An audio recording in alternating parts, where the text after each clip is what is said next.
Nanatanteraka asa sosialy ny faran'ny herinandro teo ny solombavambahoaka tia voafidy tao Atsimondrano.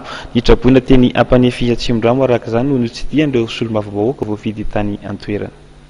Anisany fokontany mitondra faisana vokatry ny fiakaran'ny rano noho ny fahavakisan'ny fefilo Soavina tao aorian'ny oran-kiza teto Antananarivo ny fokontany Ampanefy, komuna Soavina Atsimondrano.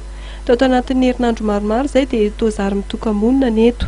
Traboina avokoa ny ankamaroan'ny fianakaviana monina eto ary nahatsiaro azy ireo ny solombavambahoaka avy amin'ny Tsim raha ary manarivo voangy ary nanolotra vary efapolo gony teny toerana ny sabotsy lasa teo.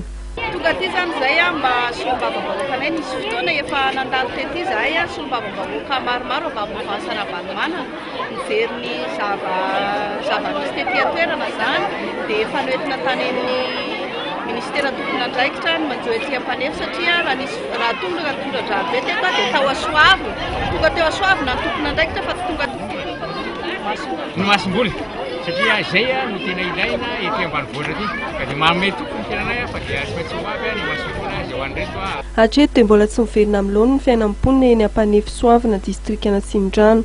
Mbola tsy mitsika tanteraka ny rano ary sahirana ny mponina amin'ny fivelomana. Ny fambolena no tena fotom-pivelomana maro anisa ny mponina eto.